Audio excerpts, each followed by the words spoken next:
Je redéroule le fil. Encore et encore.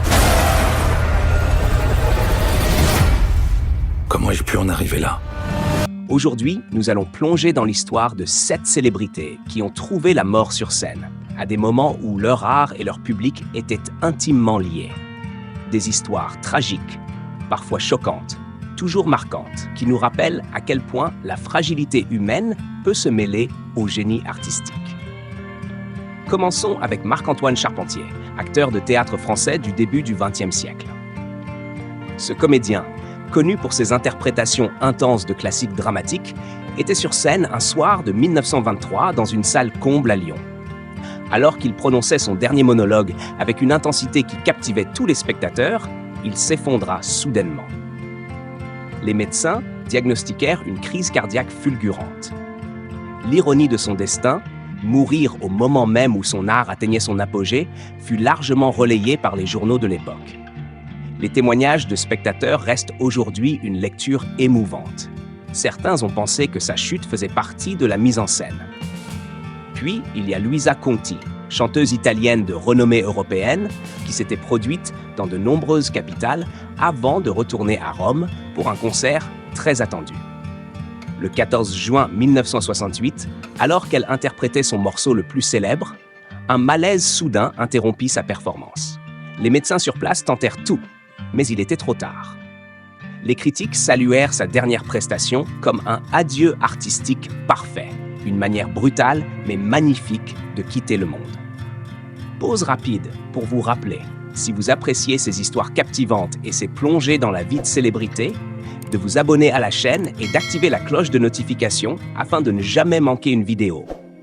Et n'hésitez pas à laisser vos commentaires, vos impressions ou vos anecdotes sur ces artistes.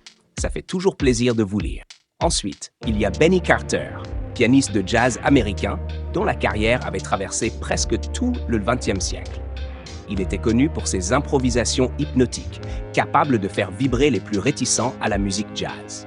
Le 2 mars 1985, lors d'un festival à Chicago, il jouait ce que beaucoup considèrent aujourd'hui comme son chef-d'œuvre. À la fin de son solo, il s'effondra sur le piano, victime d'un infarctus soudain. Les spectateurs, dans un silence absolu, restèrent figés avant que l'angoisse ne se répande dans la salle.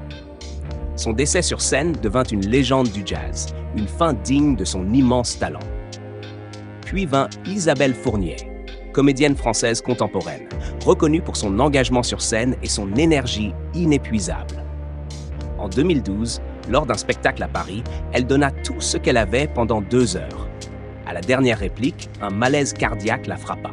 Le public pensait à une mise en scène, mais l'angoisse monta rapidement lorsque ses collègues appelèrent les secours.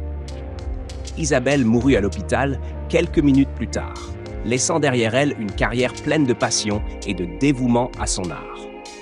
Nous poursuivons avec Tommy Bell, acrobate et comédien britannique, qui avait fait des spectacles dans le monde entier. Le 9 octobre 1987, pendant un numéro extrêmement risqué à Londres, il tenta un saut périlleux qui avait été répété des centaines de fois auparavant.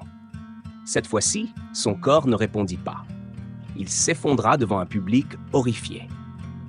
Tommy est devenu un symbole de la dévotion à l'art du cirque, un rappel cruel que la passion peut parfois coûter la vie. Puis, Clara Montag, une chanteuse de cabaret londonienne, s'est produite toute sa vie sur scène, célébrée pour sa voix puissante et son humour tranchant. Mais le 5 février 2003, lors d'une représentation à guichet fermé, elle s'écroula en pleine chanson. Les spectateurs ont d'abord cru à une farce, mais l'ambulance confirma que Clara était morte d'une rupture d'anévrisme. Sa dernière performance, immortalisée par des enregistrements amateurs, est encore étudiée pour la puissance émotionnelle qu'elle dégageait, mêlant comédie et tragédie dans un seul souffle.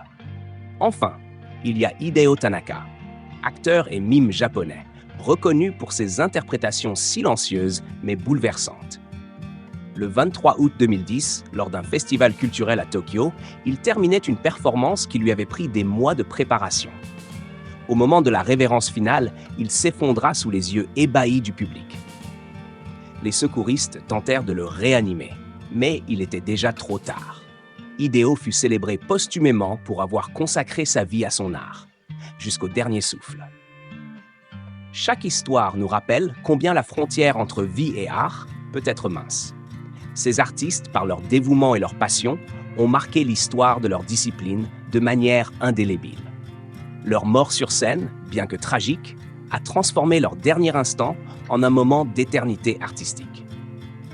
Petite pause pour vous rappeler encore une fois de vous abonner et d'activer la cloche de notification. Et si vous avez aimé ces récits ou souhaitez partager vos réflexions sur ces performances immortelles, laissez un commentaire. Vos retours sont toujours précieux et aident à enrichir ces histoires. La vie de ces 7 célébrités est un témoignage de courage, de passion et d'engagement. Que ce soit au théâtre, au piano, sur scène ou dans un cabaret, elles ont toutes offert à leur public une part d'éternité. Et même dans la mort, leur art continue de résonner, rappelant à chacun de nous que parfois, la gloire et la tragédie se rencontrent dans le moment le plus inattendu.